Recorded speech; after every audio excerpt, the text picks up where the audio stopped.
சேனக்கிழங்க சின்ன சின்ன பீஸா வெட்டி வச்சிருக்கேன். அதை வச்சு இப்போ என்ன பண்ண போறேன்? சேனக்கிழங்கு இந்த பாருங்க, இதை மாதிரி சின்ன இதாட்டு சதமாக கட் பண்ணி வச்சிருக்கேன். இதை வச்சு ஒரு வறுவல் செய்ய போறேன். இப்போ ஒரு பாத்திரத்தில் தண்ணி விட்டு வச்சிருக்கேன். தண்ணி இப்போ கொதிக்கட்டும். தண்ணி வந்து கொஞ்சம் கொதிக்க ஆரம்பிச்சிருச்சு பாருங்க. இப்போ நான் இதில் உப்பு போடுவேன், கொஞ்சம் மஞ்சள் பொடி. இப்போ இந்த சேனக்கிழங்க நம்ம போட்டுடலாம். நல்லா குழைய வேக வைக்கக்கூடாது. அது கொஞ்சம் அப்படி எடுத்து நம்ம ஒரு பிதிக்கி பார்த்தோன்னா இப்போ வெந்திருக்கணும், அவ்வளோதான். குழைய வேக வச்சிடாதீங்க. இப்போ நம்ம இது ஒரு 2-3 நிமிஷம் வேகட்டும். ஒரு மசாலா வறுத்துடலாம். ஸ்பூன் அரிசி போடுறேன். நான் பச்சரிசி போட்டிருக்கேன். ஒரு 1/2 ஸ்பூன் கடலைப்பருப்பு, ஒரு 1/2 ஸ்பூன் துவரம்பருப்பு, கொஞ்சம் ஒரு 1/2 ஸ்பூன் மிளகு, ஒரு 1/2 ஸ்பூன் பெருஞ்சீரகம். இது வந்து நம்ம ஒரு ட்ரை ரோஸ்டாக பண்ணிக்கலாம். நம்ம பாருங்க, இதை ட்ரை ரோஸ்டாக பண்ணிட்டேன். இதை நம்ம இப்போ ஒரு மிக்ஸி ஜாரில் போட்டு பவுடர் பண்ணிக்கலாம். கொஞ்சம் ஆறட்டும். ஆறின பிறகு நம்ம பவுடர் பண்ணிக்கலாம். அங்கே பவுடர் பொடி பண்ணிட்டு வந்துட்டேன். நைஸாக பொடி பண்ணியிருக்கியா, குறகுறான்னு பண்ணியிருக்கியா? கொஞ்சம் ரொம்ப நைஸ் இல்லை. இந்த பிறகு கொஞ்சம் அப்படி பரபரான்னு தான் இருக்கும்.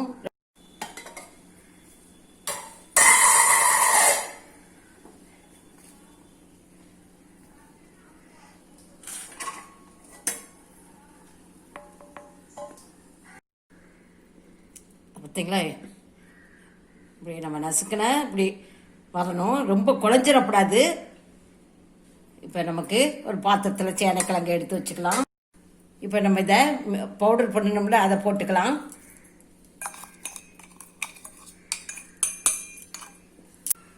கொஞ்சம் வத்தல் பொடி, கொஞ்சம் கலருக்கு நான் காஷ்மீர் சில்லி பொடி போடுறேன், மல்லிப்பொடி, கொஞ்சம் கரம் மசாலா பொடி,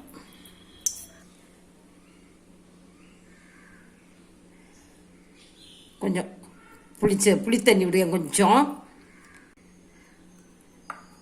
போட்டு எல்லாத்தையும் நல்லா நம்ம கலந்து வச்சுக்கலாம்.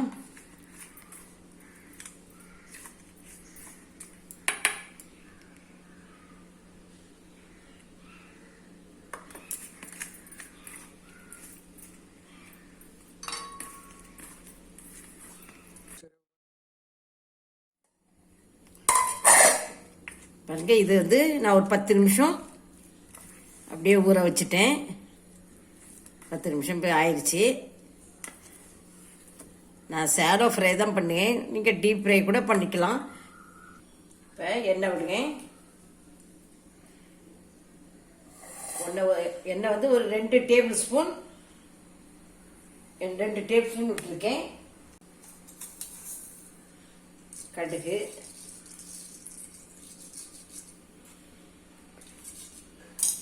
புரிஞ்சிருச்சு, கருவேப்பிலை, பூண்டு, ஒரு 4 பல்லு பூண்டை தட்டி வச்சிருக்கேன். இப்போ அதே போடுறேன்.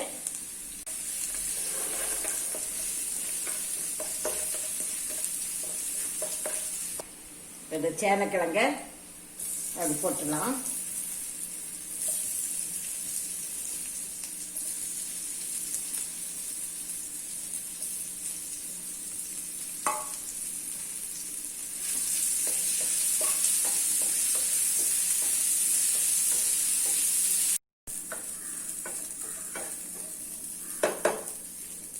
சேன வறுவல் ரெடி ஆயிடுச்சு.